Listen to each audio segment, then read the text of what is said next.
자, 안녕하세요 여러분. 저번에는 우리가 화면을 통해서 얼굴 보고 인사드렸는데요.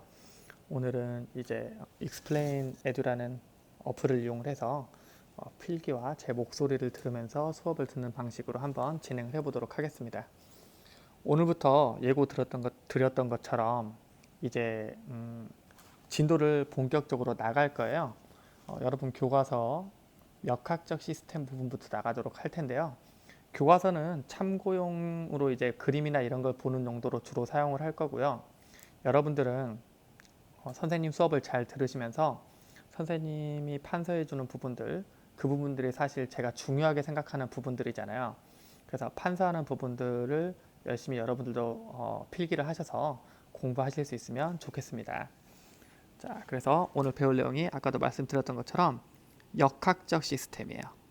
역학적 시스템.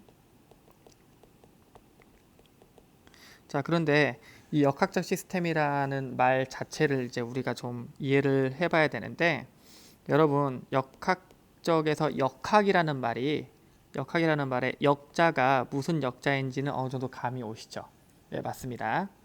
역학에서의 역자는 바로 여러분이 알고 있는 힘력자를 의미합니다. 힘력자고요.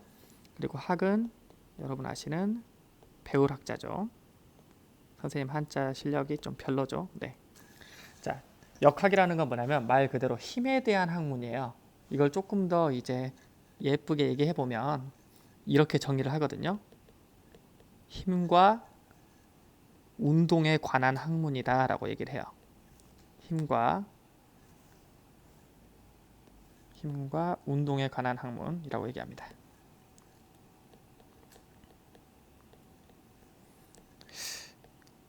그러면 결국 이 역학이라는 부분들을 이해하기 위해서는 뭐가 중요하다? 바로 힘이 뭔지 알아야 하고, 두 번째 운동이 무엇인지 알아야 된다는 얘기겠죠. 맞죠? 자, 그 다음에 시스템이라는 단어가 나옵니다. 시스템. 여러분 시스템 영어로 한번 써볼게요. 시스템. 자, 영어 단어 찾아보시면 알겠지만 이 시스템이라는 것은 우리말로 이제 어떤 체계, 줄여서 그냥 개라는 표현을 씁니다. 자, 이 시스템, 개라는 표현을 쓰는 게 사실 우리 과학 시간에 몇 번 나왔거든요. 여러분들 기억하실 거예요. 그 태양계 배우셨죠? 그리고 아마 중학교 때 지구계라는 것도 배웠을 거예요. 자, 무슨 개, 생태계라는 것도 배웠죠? 땡땡개라는 걸 배웠어요. 자, 태양계를 한번 생각해 봅시다. 지금 제가 그리는 부분은 나중에 지울 거니까 그냥 필기 안 하셔도 돼요. 여러분들 태양계는 아시다시피 태양이 있죠. 태양이 있고 그 태양 주변을 돌고 있는 행성들이 있죠. 그리고 그 행성 주변을 돌고 있는 위성들도 있죠. 그렇죠? 자, 이렇게 태양과 행성 주변을 돌고 있는 위성, 그리고 엄청난 양의 소행성, 엄청난 양의 해성들, 얘네들이 바로 뭐냐면 태양계를 구성하고 있는 구성 요소들이에요. 태양계를 구성하고 있는 구성 요소들인데, 바로 이 구성 요소들이 서로 그냥 따로 노는 게 아니라 서로 끌어당기고 빙글빙글 돌고 서로 간에 영향을 주고 있죠. 우리는 이처럼 서로 영향을 주고 있는 걸 뭐라고 표현하냐면 상호작용을 한다라고 표현합니다. 상호작용이라고 표현을 해요. 누가 상호작용을 했죠? 이 시스템을 구성하고 있는 각 구성 요소들이 이 상호작용을 하고 있어요. 바로 이렇게 상호작용하고 있는 것, 구성 요소와 상호작용을 다 묶어서 뭐라고 부르냐? 바로 이거를 시스템이라고 부르는 거예요. 어떤 구성 요소와 그 녀석들의 상호작용을 시스템이라고 부르게 됩니다. 그럼 역학적 시스템은 뭐냐면, 역학이라는 게 아까도 얘기했지만 힘과 운동에 관한 학문이거든요. 즉 힘과 운동이라는 각 구성 요소들이 서로 어떤 영향을 주고받는지에 대한 얘기예요. 그걸 생각하시면 되고요. 자, 그럼 다시 본론으로 넘어가서 힘하고 운동이 되게 중요하단 말이에요. 그래서 우리가 힘에 대해서 한번 보도록 합시다. 힘력자. 자, 힘이란 무엇이냐? 사실 제가 이 강의를 아까 그 줌이라는 프로그램을 이용해서 얼굴도 보면서 필기도 할 수 있게끔 녹화를 하다가 프로그램 오류가 나가지고 실패했어요. 그래서 지금 뭔가 뭔가 물체를 보여줄 수 없는 게 좀 안타깝긴 한데, 자 봅시다. 힘이라는 건 뭐냐면 상상을 해볼게요. 여러분 어떤 물체가 책상 위에 놓여 있다고 합시다. 이렇게 놓여 있어요. 그런데 이 물체에 내가 힘을 가하면, 이렇게 밀어주면 이 물체가, 멈춰있던 물체가 움직일 수 있겠죠. 반대로 나를 향해 날아오고 있는 야구공이 있다고 합시다. 근데 이 야구공을 내가 손으로 힘을 줘서 잡을 수가 있겠죠. 이게 손이에요. 손입니다. 손. 이렇게 잡을 수가 있겠죠. 이처럼 내가 어떤 물체에 힘을 가하게 되면 그 물체가 어떻게 돼요? 멈춰있던 게 움직이기도 하고 움직이던 게 멈출 수도 있죠. 이런 걸 뭐라고 부르냐면 운동 상태라고 하거든요. 이 운동 상태를 변화시킬 수가 있다. 이게 바로 힘의 첫 번째 뭐랄까? 특징이에요. 물체의 운동 상태를 변화시킬 수 있어요. 한번 써볼게요. 물체의 운동 상태를 변화시킬 수 있다. 그래서 물체의 운동 상태 변화의 원인이라고 표현하거든요. 힘을 가하면 운동 상태가 변할 수 있어요. 여러분들 축구할 때 축구공을 발로 차죠. 발로 찬다는 건 뭡니까? 결국 발로 축구공에 힘을 가하는 거고, 그로 인해 축구공이 멈춰있던 게 날아가게 되죠. 운동 상태가 변해요. 자, 운동 상태만 변하게 하냐? 그건 아니죠. 여러분들 꼭 운동 상태가 변하지 않더라도, 예를 들어 여기 지금 그래요. 아까 공 얘기했으니까 축구공이 있다고 합시다. 근데 그 축구공을 누군가가 위에서 강하게 밟을 거예요. 참고로 이건 발입니다. 예. 강하게 밟을 거예요. 그럼 축구공이 어떻게 되죠? 찌그러지죠. 즉, 이 축구공이 분명히 멈춰있던 게 여전히 멈춰있어요. 즉, 운동 상태는 변하지 않았지만 뭐가 변했습니까? 모양이 변했죠. 모양이. 그래서 어떤 물질의 형태를 변화시킬 수 있는 것도 역시 힘입니다. 그래서 힘이라는 건 기본적으로 이렇게 얘기하면 되겠죠. 어떻다? 바로 물질의 형태를 변화시킬 수도 있고 물체의 운동 상태 변화의 원인도 된다라고 이해하시면 됩니다. 물론 이제 이 힘에 대해서 중학교 때 배웠겠지만 여러 개의 힘이 동시에 작용하거든요. 그래서 여러 개의 힘이 동시에 작용했을 때 그 물체에 작용하는 그 힘들을 모두 합친 걸 우리가 뭐라 부르냐면 알짜 힘이라고 부르고, 혹은 합력이라고 부르죠. 합력이라고 부르죠. 이 힘에 의해서 물체는 형태가 변하거나 운동 상태가 변하게 됩니다. 자, 그래서 보시면 운동 상태가 변한다 그랬어요. 자, 그럼 운동 상태라는 건 또 뭐냐를 생각해 봅시다. 여러분, 어떤 자동차가 가고 있다가 갑자기 속도가 줄어듭니다. 운동 상태가 변했어요? 안 변했어요? 변했죠. 분명히 어떤 자동차가 움직이고 있었어. 시속 100km로 가고 있었어요. 그런데 걔가 갑자기 속도가 확 줄어들었어요. 운동 상태 변한 겁니다. 즉 무슨 얘기를 하고 싶은 거냐면 빠르기가 바로 운동 상태 요소 중에 하나라는 얘기죠. 빠르기. 그 다음에 또 축구 얘기를 해볼까? 어떤 친구가 공을 찼어. 그런데 골키퍼가 그 공을 옆으로 밀어냈어요. 그러면 그 공이 가던 방향이 골대를 향하다가 골대 밖으로 향하게 되겠죠. 즉 멈추진 않더라도 방향을 바꿀 수도 있을 겁니다. 그래서 물체 운동 상태를 얘기할 때는 뭘 얘기할 수 있냐? 방향도 얘기합니다. 그래서 운동 상태는 얼마나 빠르게 가고 있니, 어디로 가고 있니, 이 두 가지를 모두 보는 게 운동 상태라고 보시면 되고, 자, 그러면 힘은 물체의 운동 상태를 변화시킨다. 그 얘기는 무슨 얘기예요? 어떤 물체의 빠르기도 바꿀 수 있고 뭐도 바꿀 수 있다? 움직이는 방향도 바꿀 수 있다. 이 두 가지 개념을 아주 중요한 부분이니까 기억해 두시길 바랍니다. 자, 그래서 여기서 잠깐 하나 짚고 넘어갈 게 있는데요. 여러분들 중학교 때 속력과 속도라는 개념을 아마 배웠을 겁니다. 혹시 기억나세요? 사실 일상생활에서는 이 내용을 되게 그냥 같은 것처럼 씁니다. 솔직히 말하면. 일상생활에서는요, 속력과 속도 별로 구분하지 않아요. 그런데 사실 물리에서는 속력이라는 개념과 속도라는 개념은요, 다르게 사용을 해요. 자, 속력이라는 건 뭐냐면 지금 여기서 제가 얘기한 운동 상태 있죠. 빠르기와 방향 중에서 뭐만 보는 거냐면 빠르기만 보자는 거예요. 빠르기. 얼마나 빠른지만 보는 거예요. 시속 100km로 내 차가 가고 있어. 나도 시속 100km로 가고 있어. 근데 한 명은 북쪽으로 가고 있고 한 명은 남쪽으로 가고 있어요. 이 경우에 방향과 상관없이 빠르기는 같기 때문에 속력은 같다라고 얘기할 수 있겠죠. 그런데 속도 같은 경우에는 빠르기만 보는 게 아니라 뭐도 보는 거냐면 방향도 봅니다. 방향도 중요해요. 그럼 아까 말씀드린 것처럼 어떤 두 친구가 차를 몰고 가고 있는데 한 친구는 북쪽으로 시속 100km로 이동하고 있고 한 친구는 남쪽으로 시속 100km로 이동하고 있어요. 그러면 두 친구의 빠르기, 즉 속력은 같지만 두 친구가 가는 방향이 다르기 때문에 이 경우에 속도는 같다고 해야 할까요? 다르다고 해야 할까요? 당연히 다르다고 해야 되겠죠. 그래서 우리가 이제 우리말로 편하게 속도라는, 그러니까 빠르기라고 표현하기도 하는데 어쨌든 속력과 속도는요, 상당히 평상시엔 비슷하게 쓰지만 다른 표현이다라는 거 기억해 두시길 바라고, 여기서 이제 물리적인 개념을 하나만 더 추가하자면 방금 이 속력은요, 방향이 없죠. 뭐만 있냐면 단지 크기만 있어요. 크기. 이처럼 크기만 있는 물리량을 뭐라고 부르냐면 스칼라량이라고 불러요. 스칼라량. 크기만 있는 거 대표적인 거 뭐가 있을까? 질량. 물체의 질량에는 방향이 없어요. 무게에는 방향이 있겠지만 질량에는 방향이 없습니다. 그리고 물체의 부피.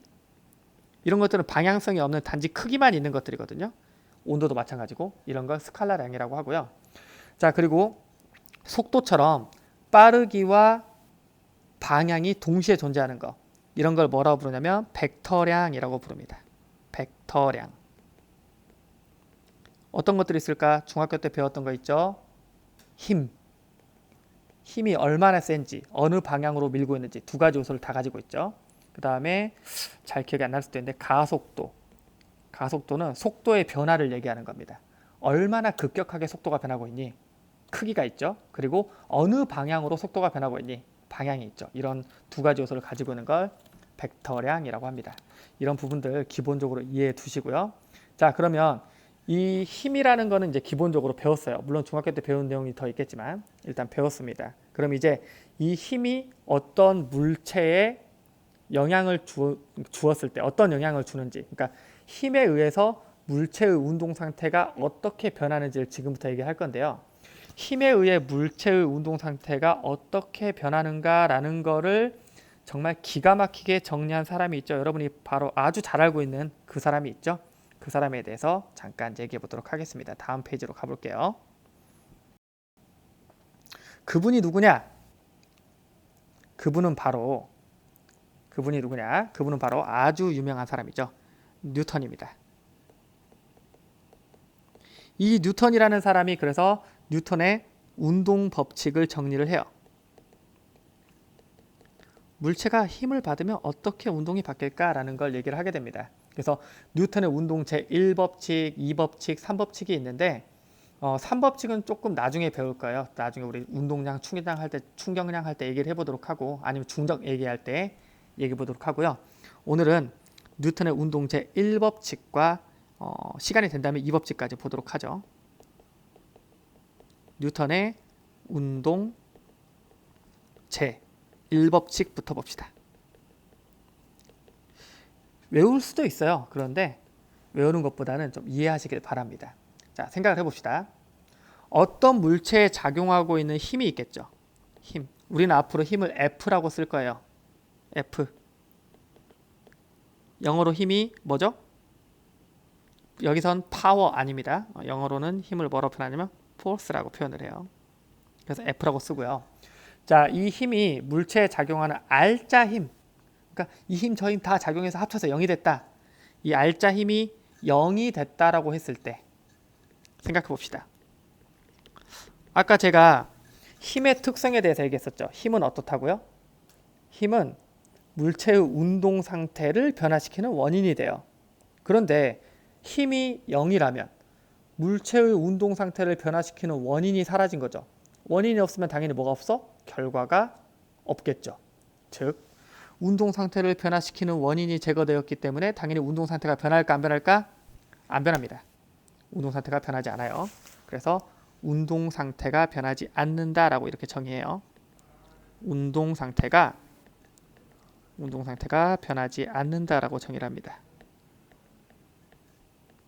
힘이 0이면 운동 상태가 변하지 않아요. 자, 그럼 아까 제가 운동 상태가 뭐라 그랬죠? 운동 상태는 방향과 빠르기라 그랬죠. 자, 그럼 봅시다. 상상을 해봅시다. 첫 번째, 어떤 물체가 멈춰 있었어요. 애초에 멈춰 있었어. 정지한 물체예요. 이 정지한 물체가 있었는데 이 물체에 힘을 작용하지 않았어요. 전혀 힘이 작용하지 않았어. 그럼 얘는 운동 상태가 안 변하겠죠. 운동 상태가 안 변한다는 얘기는 방향도 안 변하고 빠르기도 안 변하네. 그럼 정지한 물체는 여전히 힘이 작용하지 않으면 계속 정지해 있겠죠. 정지한 물체는 계속 정지해 있겠죠.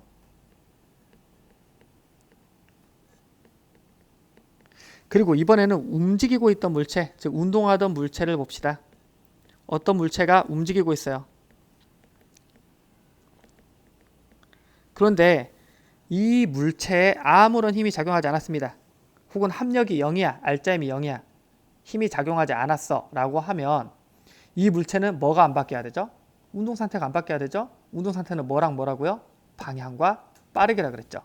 자, 그럼 방향이 안 바뀝니다. 그럼 걔는 곡선으로 움직이는 거야? 직선으로 움직이는 거야? 직선으로 움직이는 거죠. 직선 운동을 하게 돼요. 직선 운동. 방향이 안 바뀌니까. 빠르기도 안 바뀝니다. 빠르기가 일정하고 직선으로 움직여요. 그래서 빠르기가 같다라고 해서 뭐라고 하냐면 등속이라는 표현을 붙이죠. 그래서 운동하던 물체는 등속 직선 운동한다라고 표현합니다. 여기 등속이 무슨 뜻이라고요? 일정한 빠르기라는 뜻이에요. 운동 상태 안 변할 거니까. 빠르기 안 변해. 직선이라는 표현은 무슨 표현이에요? 방향이 일정하다는 얘기죠. 그래서 방향과 빠르기가 바뀌지 않는다. 힘이 작용하지 않으면. 이렇게 생각해 볼 수 있겠죠. 그리고 지금까지 설명한 바로 이 내용이 바로 뭐냐? 뉴턴의 운동체 1법칙. 다른 이름이 뭐죠? 관성의 법칙이라고 부르죠. 관성의 법칙. 그래서 어떤 움직이던 물체 아무 힘 작용하자면 쭉 갑니다. 마찰이 없다면. 그러니까 마찰이나 저항도 결국은 힘이잖아요. 근데 그런 것들이 없다면 한 번 가면 쭉 갈 수 있다라는 거. 이게 관성의 법칙이고요. 또 상상해 보면 여러분들 무거운 물체와 가벼운 물체를 비교했을 때 뭐가 더 운동 상태를 변하기 쉽죠? 운동 상태를 변하게 하기. 그러니까 쉽게 말하면 뭐가 더 잘 움직여요? 가벼운 게 잘 움직이죠. 가벼운 게. 자, 그 얘기는 무슨 얘기냐? 무거울수록 운동 상태가 잘 안 변해. 운동 상태가 안 변한다는 표현은 뭐냐면 관성이 크다라고 표현하거든요. 그래서 이 관성의 크기는 질량에 비례한다고 합니다. 질량에 비례. 즉 질량이 클수록 관성이 크기 때문에 난 쉽게 운동 상태가 안 변해라는 사실 기억해 두시길 바라고요. 자, 뉴턴의 운동 법칙 예시 봅시다. 예시는 정말 흔해 빠진 거 있죠. 정말 흔해 빠진 예시. 뭐가 있냐면 버스죠. 여러분이 버스를 타시거나 혹은 전철을 탑니다. 전철을 타요. 자, 버스나 전철을 탔다고 합시다. 이렇게. 자, 버스가 이렇게 가고 있어요. 그럼 여기 타고 있는 나도 이 방향으로 가고 있어요. 이 상태에서 갑자기 버스가 끽 하고 멈추게 되면 나라는 사람은 계속해서 앞으로 가려고 하겠죠. 버스는 멈추려고 하는데 나는 앞으로 가려고 하니까 내 몸이 어디로 쏠리죠? 앞쪽으로 갑자기 앞쪽으로 이런 식으로 몸이 쏠리게 되죠. 으악 하고 넘어지게 되겠죠. 그렇죠? 이런 걸 뭐라고요? 관성이라고 합니다. 관성. 혹은 멈춰있던 버스가 갑자기 출발하게 되면 그때는 몸이 뒤로 이렇게 쏠리게 되죠. 이런 부분들을 우리는 관성의 법칙의 예라고 볼 수 있어요. 버스와 전철에서 몸이 쏠리는 현상. 그 다음 두 번째 봅시다. 여러분 그 망치를 보시면 망치라는 게 이렇게 짝지 이거. 망치라는 게 여러분 망치 머리와 망치 자루로 돼 있죠. 즉 손잡이 부분과 머리 쇠 부분으로 되어 있는데 이게 가끔 망치질을 하다 보면 그 쇠가 손잡이에서 빠지거든요. 이 빠진 걸 끼우는데 끼울 때 보시면 망치의 이 망치의 머리를 바닥에 놓고 손잡이를 쿵쿵 이렇게 찍을 것인가? 아니면 반대로 머리를 위에 두고 손잡이를 이렇게 밑에 두고 바닥에 쿵쿵 찍을 것인가? 쉽게 생각하면 첫 번째가 맞는 것 같지만 사실은 두 번째가 맞아요. 이 상태에서 손잡이를 들고 바닥을 향해서 쿵쿵 찍게 되면 바닥에 닿은 손잡이가 먼저 멈추게 되겠죠. 근데 위에 있는 망치 머리는 계속 내려가려고 하겠죠. 그러다 보니까 어떻게 됩니까? 조금씩 쓱쓱 내려가면서 망치 머리가 망치 자루에 꽂히게 되는 거죠. 이런 게 이제 관성의 법칙이라고 볼 수 있어요. 그래서 망치 자루에 머리 끼우는 거.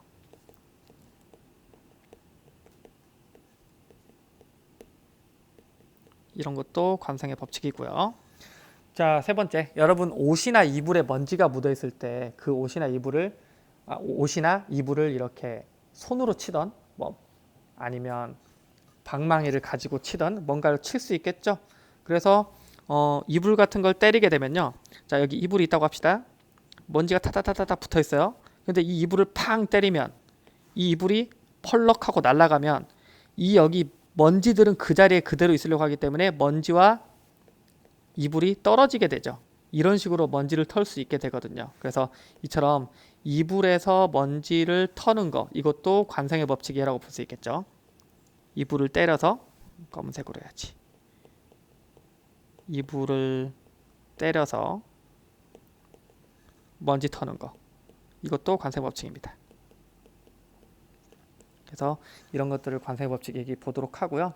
그 다음에 이제 다음 페이지 하나 추가해서 이번에는 뉴턴의 운동 제2법칙 보도록 할게요. 여러분은 연속으로 들리겠지만 전 잠깐만 쉬겠습니다. 네, 선생님이 돌아왔습니다. 잠시 물도 좀 마시고요. 돌아왔습니다. 방금 전에 어디까지 했죠? 우리가 뉴턴의 운동 제1법칙까지 했죠. 그렇죠? 관성의 법칙. 자, 이제 뉴턴의 운동 제2법칙 보도록 할게요. 뉴턴의 운동 제2법칙은요. 아까 관성의 법칙이 뭐였냐면 힘이 작용하지 않는다면이었죠. 근데 이 뉴턴의 운동 제2법칙은 뭐냐면 힘이 작용한다면이에요. 힘이 작용한다면. 자, 봅시다. 뉴턴의 운동 제2법칙. 제가 직접 쓰면서 하니까 여러분들도 쓰는 시간이 확보되니까 나쁘지 않은 방법인 것 같아요. 이것도. 자, 볼게요. 아까랑 다르게 작용하는 힘이 0이 아니라면 으로 시작을 해볼게요. 자, 간단하죠? 아까 힘이라는 거 운동 상태를 변하게 만든다 그랬어요. 그래서 힘이 0이면 운동 상태가 안 변한다 그랬어요. 이번엔 힘이 0이 아니기 때문에 운동 상태가 변할까요? 안 변할까요? 당연히 변하겠죠. 자, 운동 상태가 변한다. 그럼 운동 상태 아까 뭐라 그랬죠? 방향과 빠르기라 그랬죠. 그러면 운동 상태가 변한다라는 말은 결국 세 가지 경우를 볼 수 있겠네요. 어떻게 세 가지 경우냐? 첫 번째, 방향과 빠르기가 모두 변하는 경우가 있겠죠. 방향과 빠르기가 모두 변한다. 이런 경우가 있을 거고요. 또 어떤 경우가 있을까? 빠르기만 변하는 경우도 있겠죠. 빠르기만 변한다. 그리고 또 어떤 경우가 있을까요? 방향만 변하는 경우도 있겠죠. 방향만 변한다. 이런 경우가 있을 겁니다. 자, 이것들의 예로는 어떤 게 있냐면 아직 잘 모르실 수 있는데 나중에 설명을 한 번씩 드릴 기회가 있을 거예요. 방향과 빠르기가 모두 변하는 운동은요. 우리가 아마 다음 시간에 배우게 될 수평 방향으로 던져진 물체 운동, 그러니까 포물선 운동들이 있어요. 포물선 운동은 방향과 빠르기가 모두 변하죠. 여기 한번 그려보자면 제가 여기 서서 이렇게 서서 공을 이 방향으로 던진다고 합시다. 그럼 공이 어떻게 날아가죠? 이렇게 날아가죠. 그럼 내 손을 떠난 순간부터 계속해서 방향도 바뀌고 빠르기도 바뀌게 되죠. 이런 운동을 뭐라고 부르냐? 포물선 운동이라고 부릅니다. 포물선 운동이라고 부르고요. 자, 그 다음에 빠르기만 변하는 운동은 뭐가 있냐라고 하면, 자, 이번에는 제가 어떤 물체를 이렇게 잡고 있다가 이 물체를 가만히 놓을 거예요. 그러면 이 물체가 빠르기가 0이었던 게 어떻게 돼요? 아랫방향으로 점점점 빠르게 떨어지게 되겠죠. 맞죠? 이런 운동을 우리는 뭐라고 부르냐? 연직 낙하 운동이라고 불러요. 연직 낙하 운동. 그냥 떨어지는 거야. 연직 낙하 운동. 아니면 뭐 이런 것도 있겠죠. 자동차를 타고 가고 있었어요. 가다가 브레이크를 밟아. 그랬더니 자동차가 끼익 하고 멈춰 섰어요. 방향은 안 바뀌고 단지 빠르게만 변했죠. 이런 것들이 뭐다? 빠르게만 변하는 경우고요.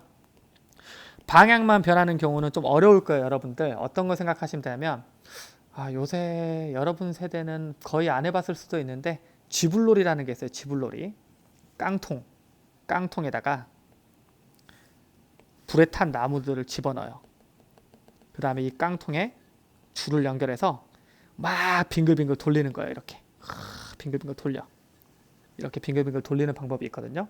이렇게 빙글빙글 돌리는 걸 쥐불놀이라고 하는데, 이 경우에는 만약에 제가 돌리고 있는 손이 여기에 그대로 위치해 있다면 이 줄의 길이가 일정하기 때문에 이 점으로부터 무슨 운동을 하게 될까? 원운동을 하게 되겠죠. 이렇게 원운동을 할 때 빠르게는 안 바뀌고 방향만 계속해서 바뀌는 거거든요. 이런 걸 뭐라 부르냐면 등속 원운동이라고 불러요. 등속 원운동. 그래서 방향만 변하는 운동의 예시로는 등속 원운동이 있습니다. 등속 원운동. 어쨌든 중요한 건 뭐다? 어떤 물체에 작용하는 힘이 0이 아니라면, 즉 힘이 있다면 그 물체는 운동 상태, 즉 방향과 빠르기가 변할 겁니다. 이렇게 얘기를 하는 거고요. 자, 그럼 방향과 빠르기가 변한다라는 말이 무슨 말인지 또 봅시다. 방향과 빠르기가 변한다. 여러분, 아까 제가 그 얘기 했었죠. 속력과 속도 기억나시죠? 속력은 빠르기만 있었고 속도는 방향도 있었죠. 빠르기와 방향. 자, 그럼 방향과 빠르기가 변한다는 얘기는 결국 뭐가 변한다는 말과 똑같은 말이야? 속도가 변한다라는 말과 같은 말이 됩니다. 그리고 우리는 속도가 변할 때 뭐라고 부르냐면 속도가 변한다. 속도가 변한다 이 개념이에요. 잘 보세요. 자, 어떤 물체가 오른쪽 방향으로 가고 있었어요. 근데 이 물체에 오른쪽 방향으로 속도를 더해주면 얘는 빨라지겠지. 반대로 왼쪽 방향으로 속도를 더해주면 얘는 느려지겠죠. 이처럼 속도를 더해주면 변하게 되거든요. 빠르기가. 그래서 우리는 속도가 변한다는 표현을 뭐라고 쓰냐면 속도를 더해줬다고 해서 더할 가짜를 써서 가속도가 있다라는 표현을 씁니다. 가속도. 빠르기가 변하거나 방향이 변하면 우리는 가속도가 있다라는 표현을 써요. 가속도가 있다라는 표현을 쓰고 힘이 있으면 당연히 방향과 빠르기가 변하고 즉 속도가 변하는 거고 속도가 변했을 때 우리는 가속도가 있다라는 표현을 씁니다. 그럼 지금까지 우리가 얘기한 걸 다 종합해보면 결국 가운데 다 자르고 처음과 끝만 봅시다. 힘이 있으면 결국 뭐가 생겨요? 가속도가 생겨요. 힘이 있으면 당연히 가속도가 생기죠. 자, 한마디로 정의하면 즉 힘이 가속도를 만든다라는 표현을 쓸 수 있겠네요. 즉 힘이 가속도를 만든다.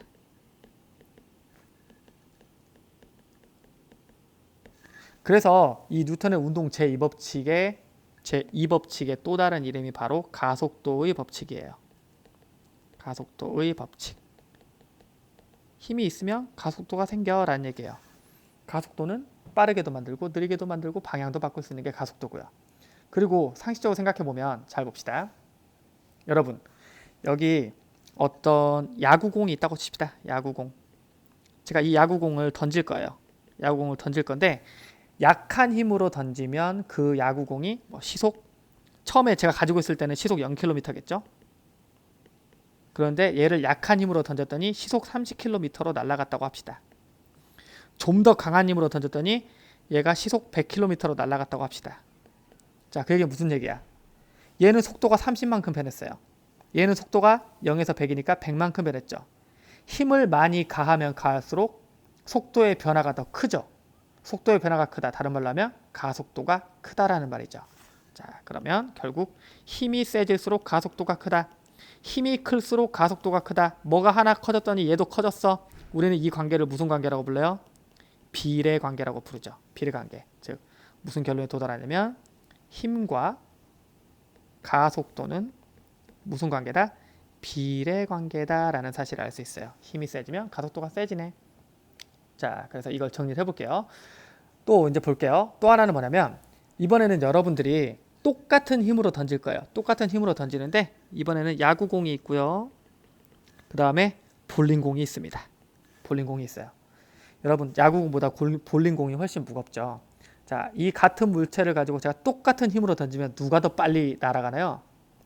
야구공을 시속 100km의 빠르기로 던질 수 있는 힘으로 볼링공을 밀면 볼링공이 100km보다 빠르게 가요? 느리게 가요? 무거운 게 더 느리죠. 얘는 고작 해봐야 시속 20km로 밖에 안 갈 거예요. 자, 그럼 무슨 얘기냐? 같은 힘으로 밀었을 때는 질량이 클수록 속도 변화가 적네. 질량이 클수록 가속도가 적네. 그러면 얘는 커졌는데 얘는 작아졌다. 우리 이거 무슨 관계라고 불러요? 반비례 관계라고 부르죠. 그래서 질량과 가속도는 무슨 관계다? 반비례 관계다라는 사실을 알 수 있어요. 질량과 가속도는 반비례 관계예요. 그러니까 가속도는 우리가 반비례 관계다라는 표현을 쓸 때는 이렇게 질량분의 1 이렇게 쓰거든요. 반비례 관계라는 걸 알 수 있습니다. 자, 그럼 이걸 종합해 볼게요. 여러분, 가속도는요. 가속도 acceleration, 그러니까 A라는 표현을 쓰거든요. 이 가속도라는 녀석은 힘에 비례하죠. 그래서 힘을 어디에 놓을 거냐면 분자에 놓을 거예요. 그리고 질량에는 반비례하죠. 질량을 뭐에 놓을 거냐면 분모에 놓을 거예요. 그래서 바로 이런 공식이 성립하게 되는 겁니다. 가속도는 힘에 비례하고 뭐에 반비례한다? 질량에 반비례한다라는 사실을 알 수 있습니다. 이때 힘의 단위는 여러분 중학교 때 배웠던 힘의 단위 뉴턴을 사용하고요. 뉴턴. 그리고 질량의 단위는 우리가 흔히 쓰는 질량 단위인 킬로그램을 사용하고 가속도의 단위는 미터 퍼 세크 제곱이라는 단위를 사용을 하게 됩니다. 이게 생각보다 여러분들이 가속도 이런 걸 잘 안 배웠더라고요. 근데 이제 나중에 한 번 더 짚고 넘어가도록 하죠. 그래서 A는 n분의 F다. 이게 무슨 법칙이냐? 바로 뉴턴의 운동 제2법칙, 가속도의 법칙입니다. 근데 A는 n분의 F라고 하면 조금 말이 길어져요. 그래서 대부분 이렇게 외우죠. F는 ma. 같은 식이에요. A는 n분의 F나 F는 ma나. 근데 F는 ma가 조금 더 말이 짧잖아요. 그쵸? 그래서 F는 ma로 많이들 외우곤 합니다. 지금까지 얘기한 게 바로 뉴턴의 운동체 2법칙입니다. 여러분들 온라인 강의 듣는데 시간 너무 길어지면 조금 힘들 것 같아요. 그래서 오늘 진도는 제가 여기 힘이란 무엇인가, 운동상태란 무엇인가, 그리고 뉴턴의 운동체 1법칙과 2법칙 여기까지만 하고 마무리를 하고요. 다음 시간에는 만유인력, 중력에 대해서 좀 얘기를 해볼게요. 왜냐하면 우리가 배울 내용이 뭐냐면 중력에 의해서 어떤 물체들이 어떻게 떨어지는지를 배울 거거든요. 그러려면 당연히 중력이 무엇인지 알아야 되겠죠. 그래서 중력에 대해서 배울 거고 어떤 물체가 중력을 받으면 어떤 식으로 움직이는지를 좀 배워보도록 하겠습니다. 오늘 수업은 여기까지만 하도록 할게요. 다음 시간에 제가 어떤 방식의 수업을 준비할지 모르겠어요. 여러분들께 좀 부탁드리고 싶은 게 그 커뮤니티에 보시고 제가 지금까지 현재 두 가지 방식의 수업을 선택했잖아요. 하나는 칠판에서 제가 이제 제 얼굴과 함께 일반 우리 학교 수업 하듯이 칠판 강의를 찍었었고 이번에는 제 얼굴이 나오지 않고 판서만 나오게끔 찍었잖아요. 그래서 다른 방법도 좀 생각해 보겠지만 어쨌든 이 두 가지 방식 중에 여러분들이 뭐가 더 도움이 되는지 이해하기 쉽고 뭔가 눈에 쏙 들어오고 귀에 쏙쏙 들어오는지 의견들 남겨주시면 그 의견을 좀 반영해서 준비해 보도록 하겠습니다. 자, 오늘 강의 여기서 마치도록 할게요. 여러분들 자가격리 잘 하시고 자가격리가 아니죠. 사회적 거리두기 잘 하시고요. 아시죠? 요새 인터넷 유머 돌아다니는 거. 우리 민족은 원래 자가격리의 민족이죠. 그렇죠. 여러분들 그 사실 잊지 말고 언제나 사회적 거리두기 잘 하시기 바랍니다. 다음 시간에 뵐게요.